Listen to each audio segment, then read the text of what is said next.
ಇಂದೇ ಡೌನ್ಲೋಡ್ ಮಾಡಿ ಮತ್ತು ನಿಮ್ಮ ನೆಚ್ಚಿನ ಶೋಗಳನ್ನ ಆನಂದಿಸಿ.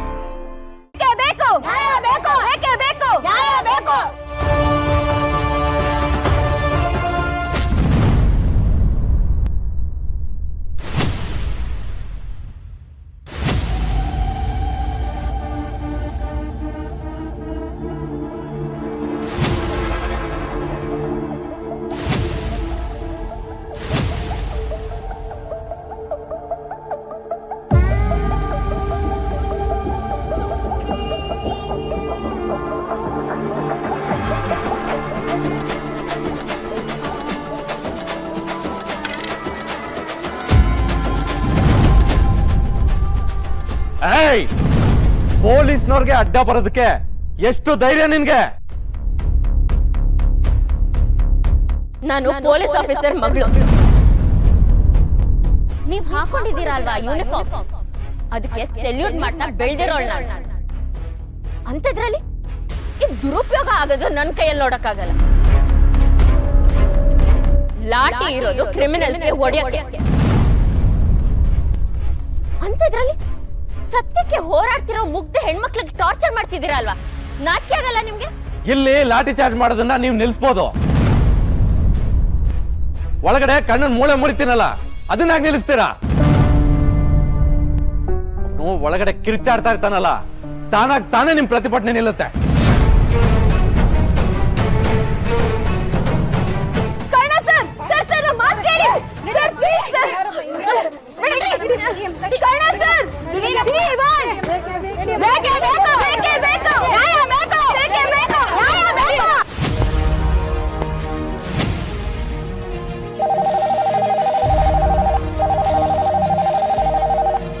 ನಾನು ಎಜುಕೇಶನ್ ಮಿನಿಸ್ಟ್ರು ವೀರೇಂದ್ರ ಸರ್ದೇಸಾಯಿ ಮಾತಾಡೋದು. ಯಾವುದೇ ಕಾರಣಕ್ಕೂ ಕಣ್ಣನ ಮೇಲೆ ಲಾಠಿ ಎತ್ತಬಾರ್ದು. ಸರಿ ಸರ್.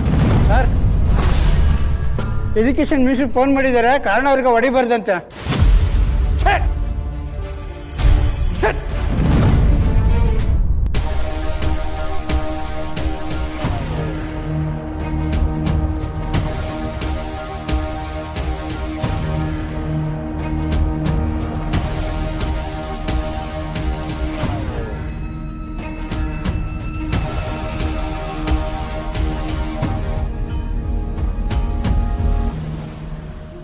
ಯಾರಮ್ಮ ನೀನು? ಯಾರ? ಈಗ ಕಾಲ್ ಮಾಡಿದ್ರಲ್ಲ ಎಜುಕೇಶನ್ ಮಿನಿಸ್ಟರ್, ಅವ್ರ ಮಗಳು. ನೀವೇನಾದ್ರೂ ಡಾಕ್ಟರ್ ಕರ್ಣ ಅವ್ರನ್ನ ಟಚ್ ಮಾಡಿದ್ರು ನಾಳೆ ಈ ಸ್ಟೇಷನ್ ಅಲ್ಲಿ ನಿಮ್ ನೇಮ್ ಬೋರ್ಡ್ ಇರಲ್ಲ.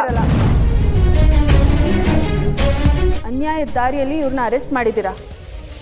ನ್ಯಾಯವಾಗಿ ಹೋರಾಡಿ ಇವ್ರನ್ನ ಹೇಗ್ ಬಿಡಿಸ್ಕೊಳ್ಳೋದು ಅಂತ ನಮಗ್ ಚೆನ್ನಾಗಿ ಗೊತ್ತಿದೆ.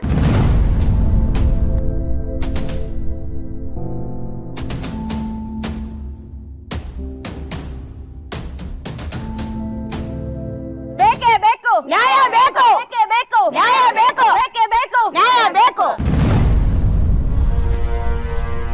ಕರ್ಣ ಅವ್ರಿಗೆ ಹೊಡೆಯೋದಿರ್ಲಿ, ಮೈ ಮುಟ್ಟೋ ಅವಕಾಶನೂ ಮಾಡ್ಕೊಡಲ್ಲ. ಎಷ್ಟೋ ಜನ ಅಮ್ಮಂದಿರ ಜೀವ ಉಳಿಸಿದವ್ರವ್ರು, ಎಷ್ಟೋ ಮಕ್ಳು ಬದುಕಿಗೆ ಬೆಳಕಾದವ್ರವ್ರು. ಈಗ ಅವ್ರ ಮೇಲೆ ಆರೋಪ ಇರಬಹುದು, ಆದ್ರೆ ಸತ್ಯ ಯಾವತ್ತೂ ಸಾಯಲ್ಲ. ಸರಿಯಾದ ಸಮಯ ಬಂದಾಗ ನಿಜ ಏನು ಅಂತ ಎಲ್ರಿಗೂ ಗೊತ್ತಾಗುತ್ತೆ.